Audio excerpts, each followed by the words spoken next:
Good morning, Cardiff. What's occurring? Next Wednesday, not a week, 2 weeks Wednesday, is Anna and my 25th wedding. We met in Birmingham in a castanet class. We just seemed to click. I've already given part of this talk to the Devon Backpackers Club. I think it went very well. They were all on the edge of their seats throughout. At least I'm thinking this is our third morning. It might feel like more, but it's our third morning looking at the life of Noah from the early chapters of Genesis. If you remember, we started with that. Anna's just got it. We started with that extraordinary genealogy where we had all these elderly parents and one man who didn't die, and it went from Adam to Noah. And then last time that we discovered it as society, as that ancient society grew and developed, people increasingly turned away from God, except one man, except for Noah. And God made a promise to Noah, and he instructed him to build a giant ark. And I have a big thank you here to Angus, who's not here, I don't think, is he? Angus, who explained to me the derivation of gopher wood. I didn't understand what gopher wood is, and apparently Angus tells me that God has a Glaswegian accent, and he says to Noah, "Noah, build an ark, gopher wood."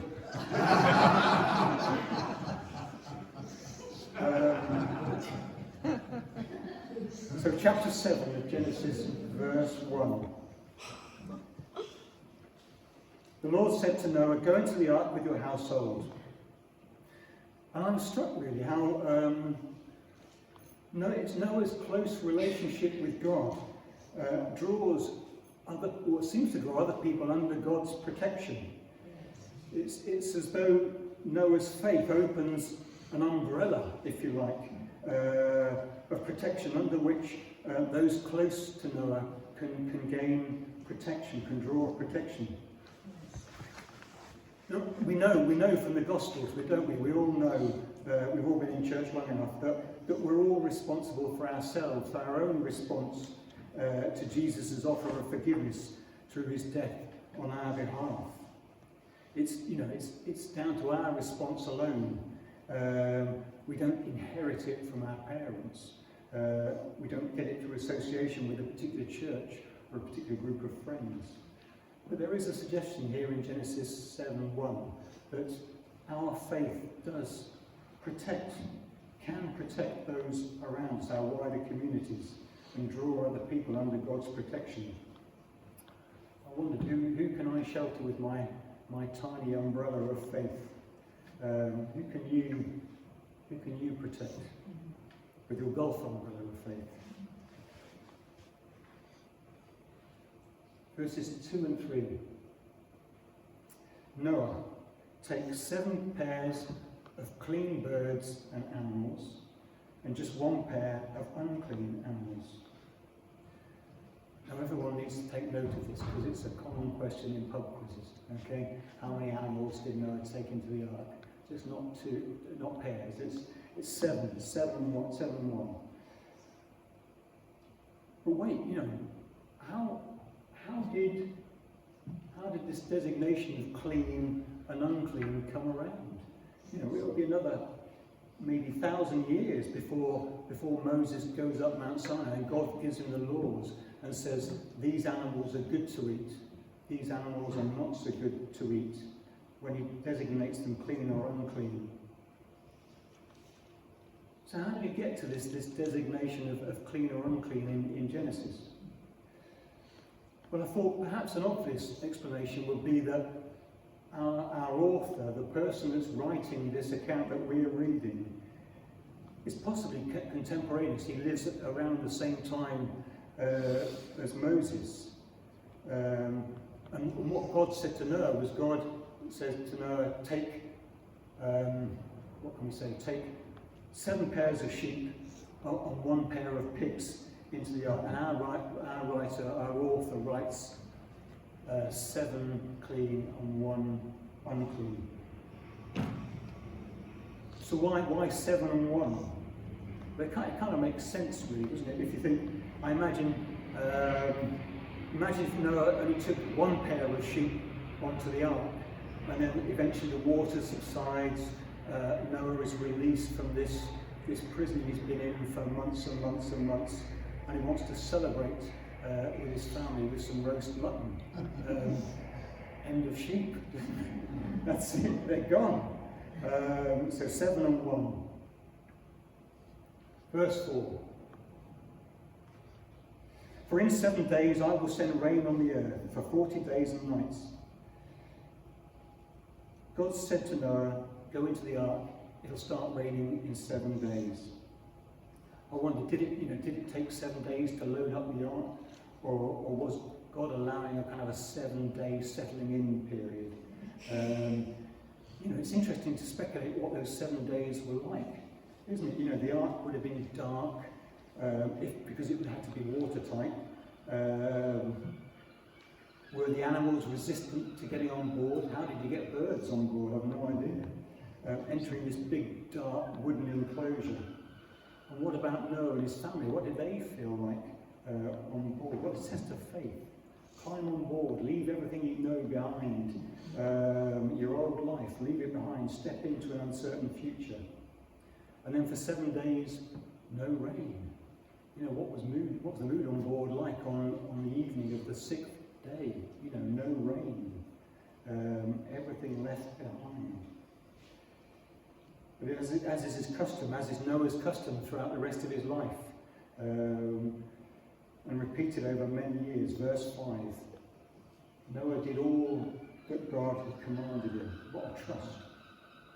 And then, I haven't got it written down, but in verse 10 it says, after 7 days, the water of the flood came upon the earth. So Noah took hold of God's promise and stepped onto the ark, into the darkness, into the unknown, into an uncertain future. And he could do this thing, I think, because he trusted and knew the God that made the promise. He trusted the God that made the promise. And I wondered for us all this morning, I wonder what promises we're holding on to, what promises of God are we holding on to? If you're like me, you're probably not. But it might be worth sitting down with your Bible and saying, God, what does my future hold? What promises can I take, what can I hang on to from you as I look forward in life? What promises can I cling to as I step into an unknown future? I think we had a quote the other day. I don't know if you know this chap, R.C. Sproul. He said, the promises of God for tomorrow are the anchors for believers today. Two years ago, my life, you might know, some of you won't know, but my life took an unexpected turn. On holiday in France, I injured myself and ended up in hospital in France, would you believe, for 40 days. And initially I was unable to move any part of my body below my neck. It was frightening, to be honest. It was frightening for me, frightening for my family. And in hospital, you'll know, I'm sure, that the night shift is from 8 p.m. to 8 a.m. And so 7 p.m. I'd be tucked up in bed, and I'd be there until 7 o'clock in the morning, just looking at the ceiling. And it was just me and my thoughts, me in the darkness, thinking, what's life going to be like? What's the future hold? What's going to happen? And the nights were tough. They were really tough for a while. But through Anna, I learned that you lot had a prayer meeting on my behalf, and that you've been praying Psalm 91. And Psalm 91, if you don't know, it's like a psalm of protection, God's protection. And it says, he covers you with his feathers, and under his wings you will find refuge. And then in verse 5, a promise, you will not fear the terror of the night. Yes. So my accident was on a Tuesday, and I think the prayer meeting was on a Saturday morning, and I'd hardly slept at all for 5 days, 5 successive nights, just churning over what the future held. But on Saturday night I started this little routine, this little kind of mental routine of climbing under God's wing. It's embarrassing, I know, but that's what I did. Each night I'd climb under God's wing, and I'd remind myself of that promise. There'll be no fear of the terror tonight. And it went, the terror went, and I slept throughout the rest of my time in hospital in France. Obviously I was still woken up every 4 hours to have my blood pressure taken and my temperature taken, but that's hospitals, and Psalm 91 doesn't cover that kind of thing. But I slept. The fear and the terror of the night was gone. I clung on to God's promise. Verse 11. In the 600th year of Noah's life, in the 2nd month of the 17th day, the rain began. You know, we're left in no doubt, are we? The flood is no parable. It's no metaphor. It's no kind of poetic myth. It's a real event. It happened at a time in history, at a point in history. The writer makes this point clearly. He's less clear about other stuff. How did Noah keep the cats and the mice apart? But he tells us this happened. The flood started on this date. On this day in history, the fountains of the deep burst forth, and the windows of heaven were opened.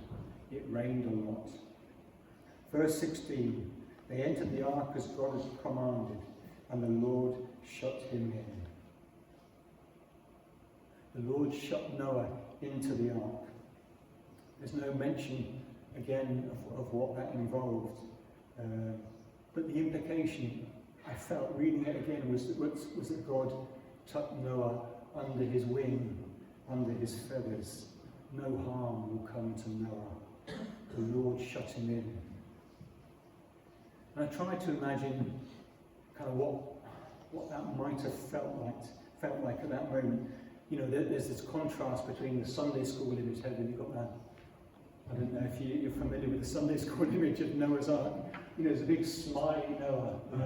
And then, of course, the giraffes always have their heads sticking out of the roof, don't they? And I thought, well, probably in my imagined reality, it couldn't be more different.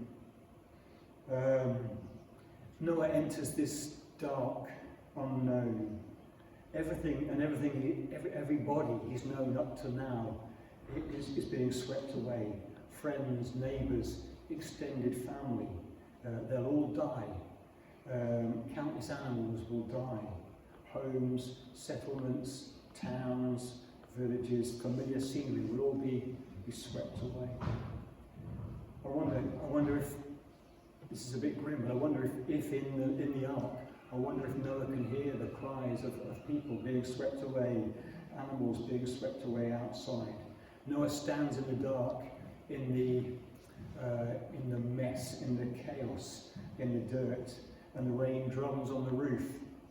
And then the ark begins to tremble slowly, and then it slowly lifts off. It supports, it floats. Thank God, it floats. It would be terrifying, wouldn't it? It would be truly terrifying if it were not for that reassurance that God had shut him in, had shut Noah in. And I was reminded, as I imagined this, of I don't know if you know the story from Matthew 8. We've got another picture, Heather, I think. There we go. This is my favourite picture.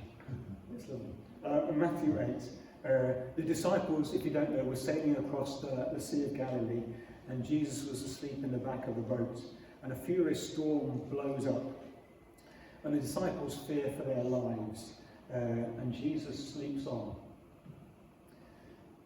The disciples wake Jesus up. They have to wake him up. And the first thing that Jesus does when he wakes up is he admonishes the disciples. He tells them off. He says, he tells them off for their lack of faith. Why are you afraid? Where's your faith? And then he stills the wind and the waves. You know, what are you frightened about? I mean, they don't say it. But you imagine they were thinking, there's gale force winds, there's 8-foot waves swamping the boat, we're about to die. But Jesus says, where is your faith? These men had given their lives, haven't they? They left everything to follow Jesus. Where is your faith? But Jesus is saying to them, perhaps, in effect, you're focusing on the circumstances. You've lost sight of the promise. I told you who I am, what I was going to do. There is no safer place than with me until that happens, until that promise is achieved. And the disciples look at each other and they see fish food. Jesus looks at the disciples and he sees a future leader or future leaders of the church, his church. He sees future authors of the Gospels. He sees men that will be faithful throughout their lives until martyrdom. At that moment, they'd forgotten the promise. They'd forgotten God's promise. For Noah, the ark was a frightening place to be. But really, there was no safer place he could have been. God had shut him in. I was thinking for us this morning, for some of us are facing waves, big waves, some loss of loved ones, poor health, family stress, leaving home, job worries, no job worries, myself, creeping old age. For us, there's no safer place, is there, than in the will of God, in the middle of God's will, holding on to God's promises. Although it might not feel like that sometimes. God shut Noah in. God shut Noah in. But what's said, what's not said, but what's implied is that God shut everybody else out. God shut Noah in, but everybody else out. And last time we thought about how long Noah's preparations had taken to get this ark ready. Many years, I don't know. Presumably over those years many people had strolled past and looked at this thing taking shape and asked Noah, what are you doing? But in all those years, in all that time, no one said, Noah, can I join you in the preparation for the coming flood? So no one got on board. And I'm sure that God would have welcomed any repentant neighbours that wanted to join Noah in the ark. But in the 600th year, in the second month of the 17th day, God shut Noah in and he shut everybody else out. And we live in, as I thought about this, we live in strange times really, don't we? In real terms, we've never been closer to Jesus coming again, to this that was the first judgment. We've never been closer than we are today to the second judgment when Jesus comes again, the wrapping up of this world. And yet, it feels so remote, doesn't it? Kind of, it's been 2,000 years since Jesus was around. It might be another 2,000 years before he comes again. But it feels so remote. But at some point, we know that God will shut the door. The door will shut. Some will be shut in, some will be shut out. We need to be prepared. God is patient. He longs for everyone to be saved. He longs for us all to enter the ark, but at the last possible moment, he will shut the doors and shut some people out. Verse 12. Rain fell upon the earth 40 days and 40 nights. A fortnight ago, we had a kind of a dry spell, didn't we, for a few days. And I was a bit worried it was going to ruin the whole atmosphere of these talks. But luckily the rain's come back. Wow. I was celebrating. Thank you. Throughout the Bible, throughout the rest of the Old Testament and the New Testament, this period of 40 days comes to represent a time of testing, a time of purification, and it's usually a time of preparation for some new move of God, for something new that God is doing. There's Moses on Mount Sinai. There's the spies when they go into the land of Canaan, the promised land. There's Elijah's journey to Sinai, and ultimately Jesus' temptation in the wilderness. And as usual, the Old Testament gives us the jigsaw pieces, parts of the picture, while Jesus gives us the whole picture, the whole view. And Jesus spends 40 days in the desert before beginning 3 years of witnessing about his kingdom, his coming kingdom, teaching, healing, showing what God's love looks like, which ultimately takes him to the cross. But for 40 days in the wilderness, the devil tempts him. And he tempts him to satisfy his physical needs, doesn't he? That's ultimately what he's doing. He's tempting to satisfy his physical needs. And Jesus 3 times responds that it's his spiritual appetite that needs satisfying with God alone, not his physical appetite. And I kind of wondered if those 40 days of rain in the ark, God was preparing and purifying Noah's heart. Kind of stripped away the distractions of the world outside, the physical world, and bringing to mind the qualities and the priorities of the spiritual world. And in those 40 days, God was creating a man that would become the model for future generations to follow and love the one true God. He would be the figurehead for this relationship with his true God. Verse 19.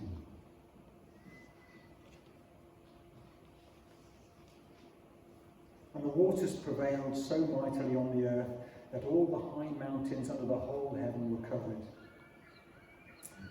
Was this a global flood? Was the whole world covered with water? Which is the literal reading of the passage. Or is this a regional flood? And if so, how can we square that with what's written here? Oh dear. I'm aware that I need to tread carefully. I need to tiptoe a little bit because I'm going to step on some toes, I fear. I'm going to go with regional flood. Okay. Could God flood the whole world so that the top of Everest and K2 were covered? He could. Yes. Thank you, Paul. He could. He made everything out of nothing. Of course he could. Jesus fed 5,000 people with those 5 loaves and 2 fish. Why not? Why couldn't God multiply the waters on the earth by some factor that covers all the mountains? Could the whole world be covered in water? Yes. Was the whole world covered in water? Yes. I'm not sure, Susan. But how could you square a more regional flood with what's said in the text? Well, in the Old Testament Hebrew, there's only 8,000 words in the Old Testament vocabulary, and so lots of words have to have a variety of meanings. So one word has to cover a variety of meanings, depending on the context. So the Hebrew word for world could also be translated as land or country. And in Genesis 41:57, it says, it's talking about Joseph and the famine, and it says about Joseph, the whole world came to Egypt to buy grain from Joseph because the famine was severe everywhere. And I'm thinking, did the whole world go to Egypt to buy grain? I don't know. It might have done, but I don't feel that it did. Probably not. And the Hebrew word for mountain may also be translated as hill. So what if, and this is a really big what if a vast flood covered that low-lying area between the river Tigris and the river Euphrates, all the way up to the mountains in the north. And it would wipe out that whole Mesopotamian civilization. It would destroy it, wipe it away. And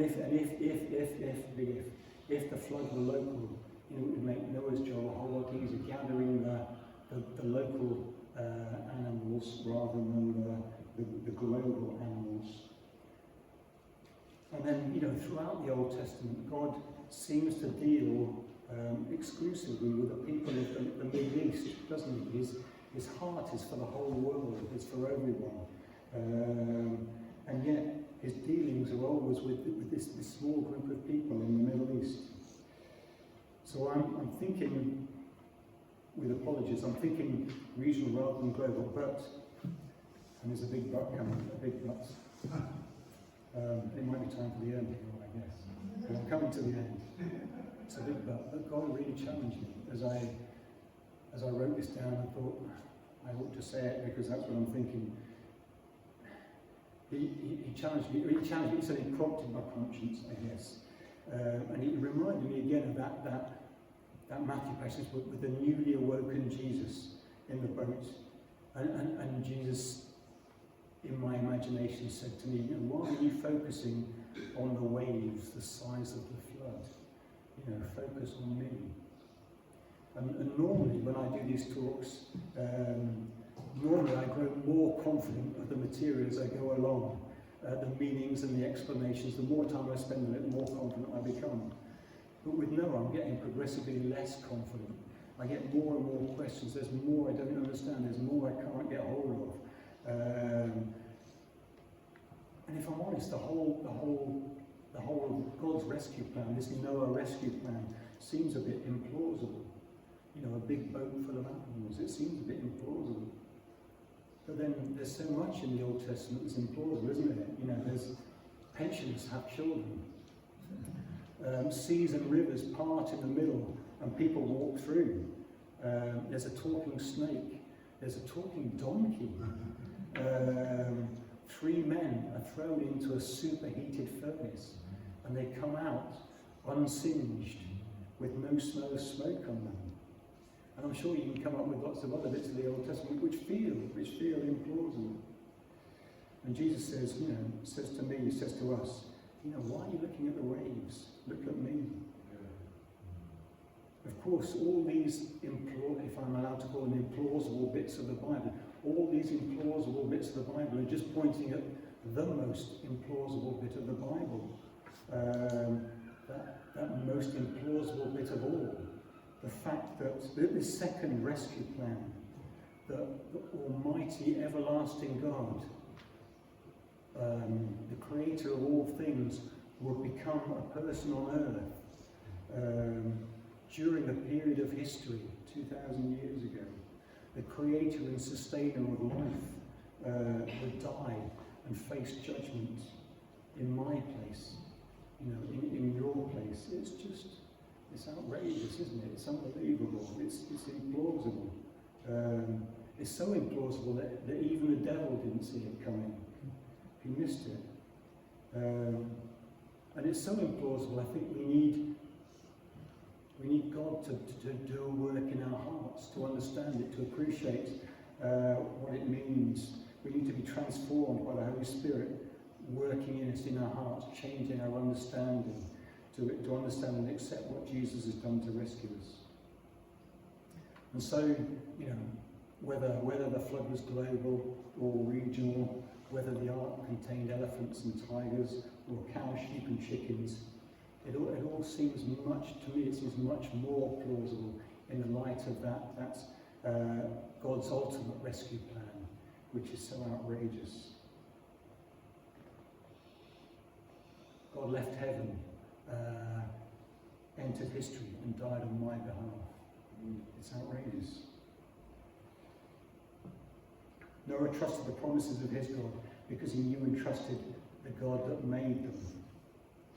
I wondered, just as I close, I wondered perhaps for myself and for us, are we living lives that are too small, too narrow, because we're focusing on the wind and the waves? When we look in the mirror and look at ourselves in the mirror, when we look around our family and our friends, other people in church, do we see fish food? Or do we start to see the promise that Jesus sees in us and in others? I wondered perhaps, are you like me, kind of clinging to the mast, thinking, God, what's going on? What's it all about? But Jesus says to us this morning, he says, why are you afraid? Your faith is too small.